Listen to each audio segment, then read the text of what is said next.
Welcome back. And so from politics and other issues affecting the state of the nation, we'll turn our attention to the economy with specific focus on the federal government's promised duty-free importation window, 180 days, which was announced in July. And it was supposed to commence, in fact, in July. Of course, we know that a letter was issued to that effect for the commencement in the month of August. So if indeed it has commenced, how has it impacted on the price of foodstuff? And there was a list of foods, items that this duty-free importation window was supposed to affect. So joining us to have this conversation this morning, we have an economist, Mr.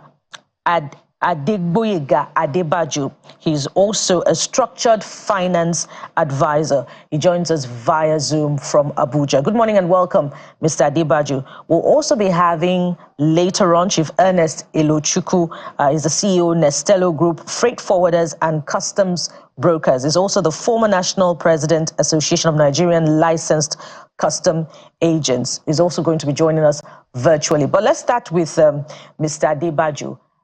It was supposed to have kicked off, and there was a circular issued to that effect. That's the duty-free importation window.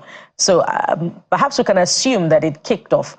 But if indeed it kicked off, we're yet to see a reduction in the price of food items that it was supposed to affect. Rice, for instance, is about 85,000 naira per bag. And some people are quoting that it is much higher depending on where you're purchasing it from. There's also maize. We're also still seeing, high prices in that area. So perhaps the question would be, is this duty-free importation window, is it effective or not? Or is it even in place? Hey, thanks. The key thing here, first of all, is can it be effective? We need to bear in mind that it was supposed to be a short-term, quick stop measure. It was never intended to be long-term, but what we've experienced is not untypical of a situation where you have a policy announcement and then there's no infrastructure to carry that policy out in terms of implementation, effective implementation, I would say. One thing is there are laws and there are parameters around which the government agencies involved will typically operate. These perhaps had not been thought through or taken care of before the announcement was made. And like you just said, there was a gap up till August before the letter was issued. But I guess, again, we have a situation where the agencies that ought to see that this policy is properly implemented were not quite ready for it. And it goes back to having to think through decisions before they're announced. There are economic constraints here. Okay, so if you're importing, you're going to require foreign exchange. Okay, and therefore there's going to be a significant demand for dollars. And the key thing is, who are the people to import? What sort of qualifications will there be in determining who imports? Clearly, there are already people importing rice, there are people importing maize, there are people importing most of the food items already listed, but they do so for a profit. And the thing is, they have capacity to import. So perhaps it would have been much more ideal to be able to achieve economies of scale. Because if I decide as a small importer and I tell myself, okay, I want to step into this and I want to get a license, and I use the word license reservedly because I'm not sure that is what the document to qualify me is. And I do so, I cannot achieve the economies of scale of the same person who's going to bring in practically a shipload. Because if you don't, you will not be able to bring in the bags at such a low price that the zero duty would enable you sell at a low price to the market. And so beyond economic constraints, we also have infrastructure constraints. If we have a deluge of food imports coming through the ports, how many ships can the port facilities handle?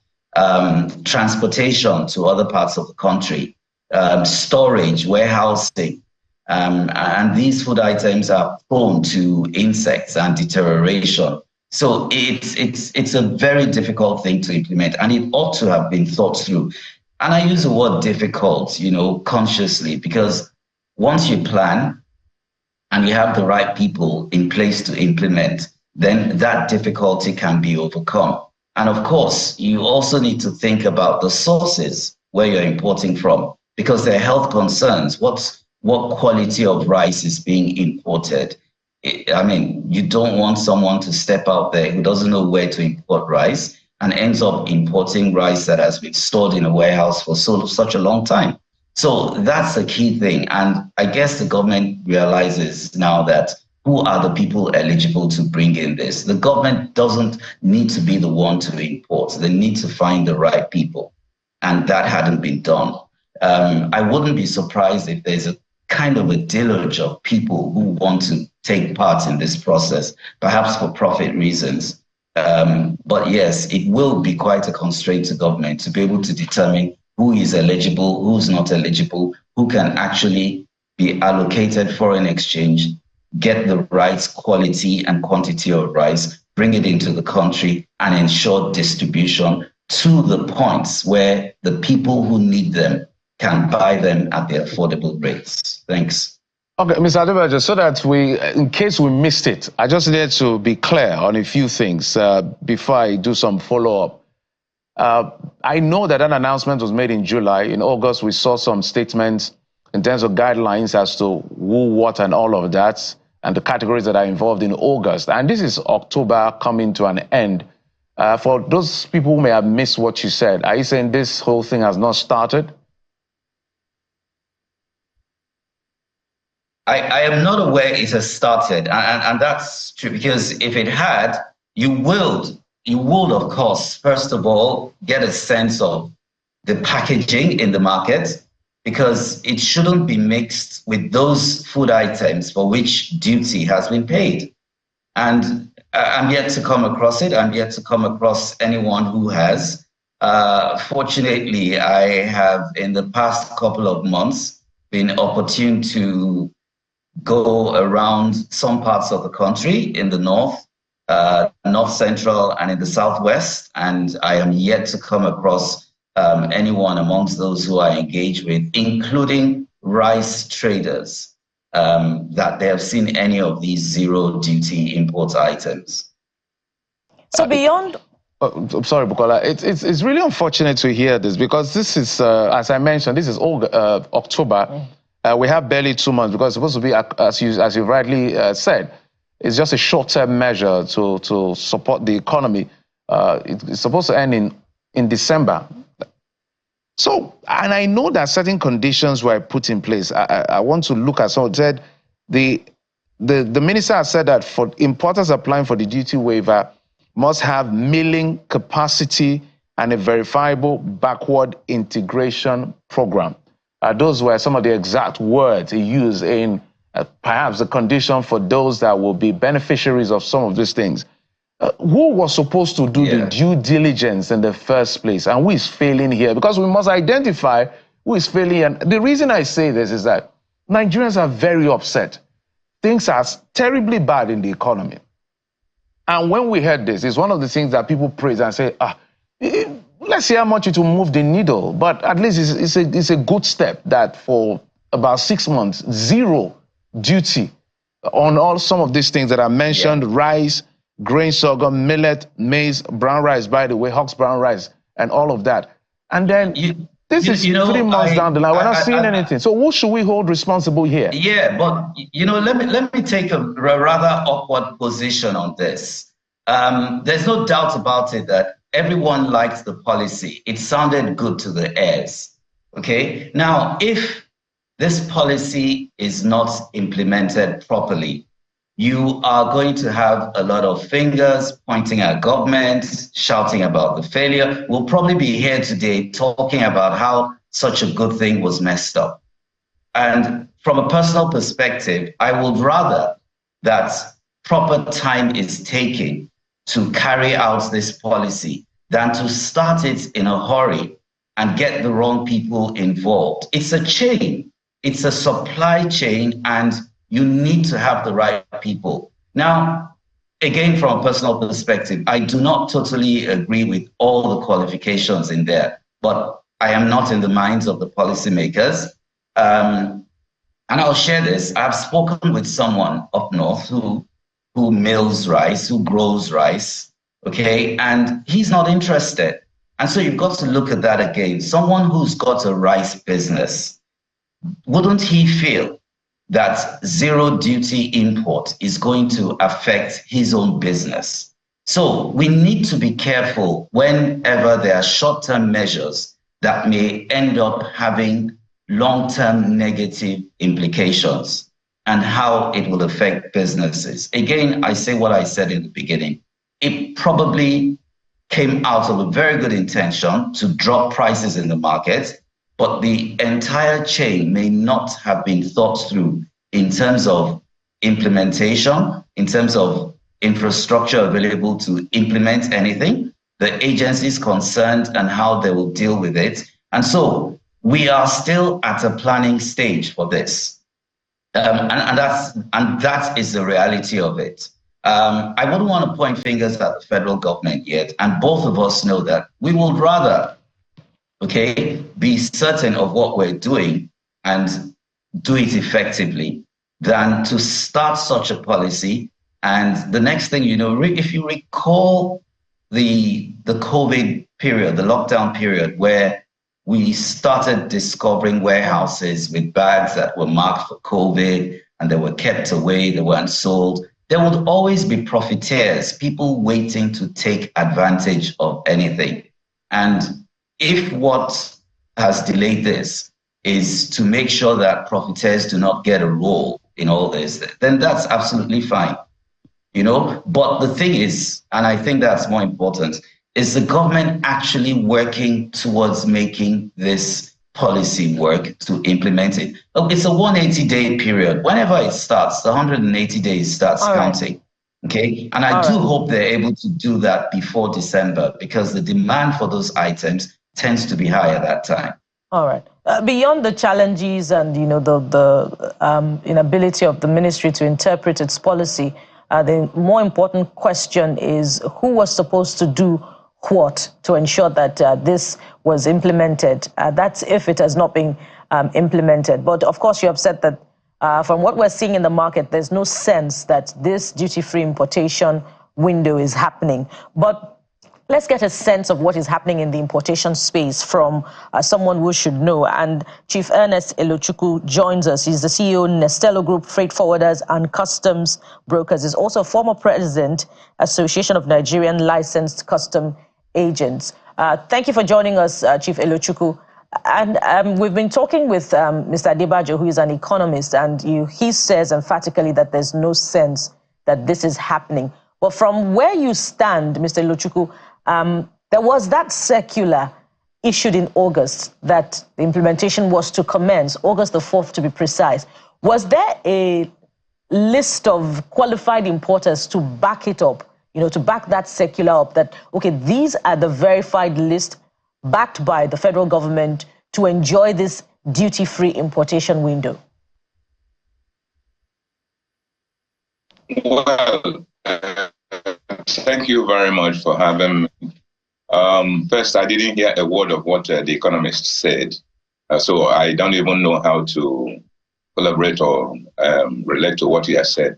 I think it's all about technology, and well, there's nobody to blame for it. The technology is like the unknown soldier. However, from the point of view of custom broker, and freight forwarder, I have not seen anything that is remotely related to an importation under the duty-free window. My take is that the government just made the expression of an intention. In other words, something that will be heard by the masses, and they're happy about it. But then the nitty-gritty of what needs to be done to implement it was not put in place. So even when it was announced in July, and then by August, we are now seeing a circular which has not been widely published.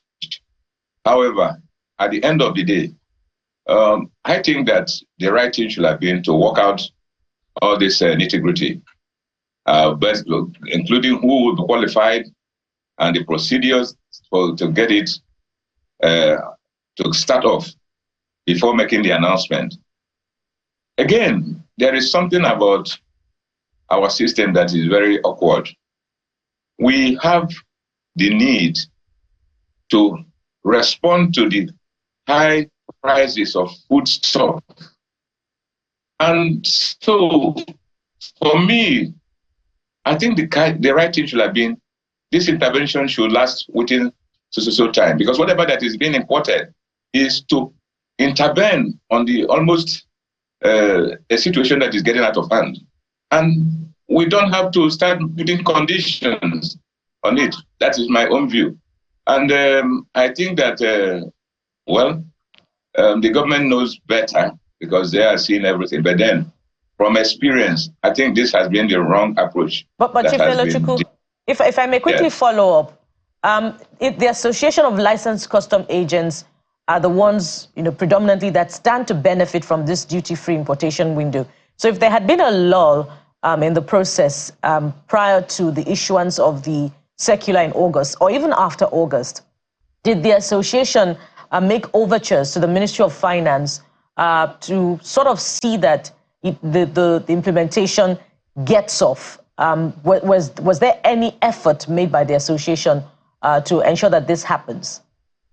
Well, Bukola, I think I may have to correct something. When you say to benefit, I don't know what we are benefiting as a group. When goods are imported, we make sure that it gets out of the port and gets to the final destination. And we were not consulted to start with, that to the best of my knowledge. And this is also part of the problem we have, that when a policy is to be done, the critical stakeholders are not involved. It is like an announcement is made, we hear it like every other person, where we should have put in our our little contribution on how it will be done well. There wouldn't be any such opportunity. So when we hear things, we wait like every other person, because we are not involved in the planning as well as the implementation. I am talking as not just a freshwater, but as a Nigerian, that we have situation that has gotten out of control. In fact, recounting it is always just to increase the trauma, that rice has gone beyond what is approved as the national minimum wage. I mean, a bag of rice. And that's about every other thing. So when we are talking about this, we are talking about how would this situation be made better. First and foremost, the idea of giving conditions of who will be qualified, who must have what in order to do this, it's a distraction to that intention. The intention, if my understanding is not too simplistic, is to get food into the Nigerian market so that the prices will reduce. So giving condition, and then, of course, when you talk about registration, you're not talking about how to put up with pricing. Who is going to register, who is going to apply, and all that. And we are talking about a situation that has become an emergency. Let's take it back to Mr. Adebajo. Mr. Adebajo, let's begin to look at solution, because if indeed, taking your words, yours on this particular issue, we're going to reach out to the authorities as to this particular issue, because it would be sad if this was for the optics. I'm not saying it's for the optics, but we'll probe further. At least the authorities should be able to come and respond as to what is going on with this zero import policy, duty policy that was put together by the federal government that was supposed to have started being implemented. But being ahead, you have mentioned that some things were already wrong. What should be done to make sure that, because Mr. Elochukwu is saying that, look, it's an emergency. There's a level of urgency that some of these bottlenecks you put in terms of condition, just throw it out of the window. Let's just get food and flood the market as much as possible. Do you agree? Or it will also cause some crisis in its own? Or what exactly are the measures, in your expert view, that should be put in place beyond what they've listed by the federal government? Okay, so no, I do not agree with just flooding the markets with imported items. It will be so unstructured, it will be chaotic, and it will give so much room for profiteering. And of course, those people who are supposed to benefit will never, ever get the benefits. So what do we need to do now? What's the solution? I feel it's about time. First of all, which ministry leads the implementation of this policy? Is it the Federal Ministry of Finance or is it the Federal Ministry of Agriculture? I'm aware that the Ministry of Agriculture was responsible for putting the eligibility criteria together. And therefore, I see a degree to which they are leading the implementation of this policy. But you and I also know quite well that you can't do this without involving the customs, because they have a role to check and certify that what comes into the country meets the criteria along with inspection agents. And yet this agency of the government does not report to agriculture. So we've got a bureaucratic, jumble out there in trying to implement this. And the key thing is there some sort of ministerial steering committee or a, interministerial implementation committee that has been put in place? I'm not aware of this. I haven't come across it. And so therefore, I think one way to go is to start to pick persons directly at a high level within the agencies that are responsible for implementing this policy, to put them together, and probably along with some persons from the private sector who are pretty good with project management, because there is a logistics part to this. Like I said, it's a supply chain problem, and it has to be viewed from that perspective. The source, the process of shipping it to Nigeria, the process of clearing it from the ports, and the process of distributing it. Of course, whoever is importing already knows what part of the country whatever is imported is going to. Nigeria is a very, very large land mass to cover in terms of distribution, and there are so many risks within that process that need to be dealt with. So you need that coordination in planning. Some people need to sit down, bear the responsibility, put together a plan, get all the approvals higher up that need to be to implement the plan, and then go for it. Go for it. That is the way to do it. I'm not aware that that's been done yet. Apparently, there's a huge logistical implication to it, and there's a need for the ministry to articulate it from start to finish, according to what you have said. But as we custom now gradually, since we're talking about importation, let me come to you, Chief Elochukwu. Give us a sense of what is happening, particularly with import tariff on vehicles and other electric appliances. We understand that the high import tariff has seen major household appliances now being beyond the reach of even the average Nigerian, and that there are reports to the effect that importers are abandoning importation of vehicles, and Nigerians are now buying Nigeria-used vehicles. But give us a sense of what of how this is playing out, and particularly how it is affecting members of your association. Like I said earlier on, members of my association are Nigerians. And by the way, I have not had one word of what the Economist said. So, and this is supposed to be an interactive session. I thought that when I hear what he said, it will help me to either collaborate or to probably give my own perspective on certain things. However, I think this is the issue of technology, the Nigerian way. However, back to the issue, the high custom tariff has always been a major thing in our country's economic equation. For instance, there is this idea that when the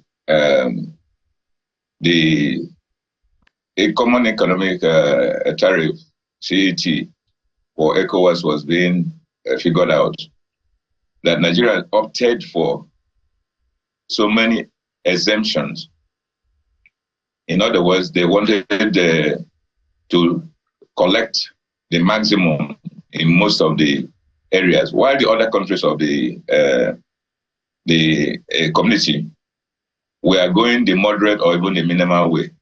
What it resulted was that some of the goods that eventually end up in Nigeria were now going to the ports of these other countries. It's a simple economics that people will go to where things are much better for them. But this might be a story for another day. But what I'm trying to say is that even not only the custom tariff now, but the exchange rate on its own is making things prohibitive. And these are big problems that need to be tackled. They are problems, they are huge problems, potential problems that will maybe escalate to something else. Because when the people have no way of having to afford the basics, it will reflect on certain things that they do. And I think this should call for concern, because when we look at what is going on right now, especially with it's like in this case now, this case of this food importation, zero duty thing, it looks to me that there is a tug between having to forgo the amount of money that will be realized on and doing the thing that will help the people. That's the way I look at it. So that's kind of talk. All right, Mr. Alochukwu, if I may button, before I take it to Mr. Adebayo, as we begin to wind down, just a quick one. Maybe you can give us, for context, the moderate saloon car, not just luxury car, how much does it take how much duty do you pay? I may not have the exact amount right now, but then at the end of the day, what we call the modern, I mean the usual, the small cars like Corolla, by the time it's finished, it costs as much as close to 5 million to clear. And so that's why you'll be finding that, about 2 million or something. These are something that used to cost much, much less. And then you now find that in the market that a Toyota Corolla, that is the Tokumbo, will be selling for between 5 and 7 million. So it gives you an idea, but I don't have the data right now, because this is something I need to look at. This is extremely shocking. I understand, because I know that the specific car you're mentioning, some of them, as maybe 2020, maybe 4 years ago, less than 2.5 million naira can buy you those cars, that particular model. Let me come to you, Mr. Adebayo, on this particular one, because sometimes people often wonder why our duties are so high. So the politics of it sometimes, or the trade war part of it, is the fact that sometimes when you raise duty as high as you want, is because maybe you have some local production that is meeting up demand, so you want to backward integrate and discourage importation. But it appears that when it comes to ours, you really can't explain why our duties are so high. Is there an explanation from where you sit? That's a somewhat. I'll need a crystal ball to be able to look into to get that right. But yes, you're absolutely right. Sometimes you want to discourage certain imports, but the other side of it is, I think historically the government has used duties to raise revenue. And whenever there is an item for which demand is significant, it tends to attract attention. And once it starts to attract that attention, it attracts a higher duty. And so that's what we have in the case of cars, in particular, that much I'm aware of. But this goes all the way to every other type of item that is in predominantly high demand in Nigeria. I think which is also the reason why we keep saying that as a country, we need to start thinking in terms of what we export rather than just importing all the time. You can take away the tariffs on importation, And government will continue to always look at those tariffs and see them as an opportunity to enhance whatever income it is they want to make or which they can make. So at the end of the day, just staying on that particular question as a follow-up, I mentioned the issue of backward integration, when sometimes you just need, you want to support your local industry. But there's also the question of the customs now. I understand a few things are going on, I think, in the National Assembly with the reviews of the tax policies and all the reforms coming in from Taiwo Yedele's committee. Do you think that with the way customs approach things, it is really right for us to take revenue collection from customs and just leave them to promote trade? Well, that's sincerely, that's a tough one. There may be certain things you and I aren't aware of, which has driven government to wanting to take that decision. There's no doubt about it. We do have collection problems because there are leakages. And so there are collection and accounting problems. Now, it's also important to understand that some agencies, by their very nature and their mandate, are either revenue generating or revenue collection agencies. If we're changing that structure, and I'm never one to say no to a change, but it's important that we implement such changes carefully and see whether it works well or it achieves the process it's supposed to achieve. If it doesn't, then we need to be very careful. So if you're going to move the entire structure of revenue collection for the Federation to one particular government agency, that may be a bit too much to start with. Perhaps it's important to test and to see if this is possible. We're all witnesses to what happened with IPIS and how some agencies at the end of the day rejected it and the problems engaged with it. So when you want to migrate to a new system, you need to test that system and make sure it works. Like I said, there may be things that we're not aware of at this stage that has informed this decision by the government, but then let's see how and what happens with it. All right. So in still looking at solutions, because the price of commodities is not going down anytime soon, and we know that that is also hinged on the pump price of petrol. One wonders if this is the time to take a second look at perhaps the invocation of the Price Control Act. But of course, there's also some contention in that regard about how we operate a competitive environment. But really, is that an option that is worth considering in the light of the circumstances that we find ourselves in, where people are unable to feed? I'm bringing that question to you now, Chief Elochukwu. Well, first and foremost, I can talk about the exchange rate for whatever it stands. There are things that no country, no sane country allows to go the way of being determined by the market forces. Since 19 what that I knew in Hong Kong, their exchange rate has never gone beyond 7 point something to $1. And it has always been so because these are things that will affect the prices of every other thing. Now, when we talk about the pump price of petrol, I would assume that those in government or those who advise the government should know the sensitivity of such things, that anything that affects the transport sector almost creates a spiral effect on the prices of other things.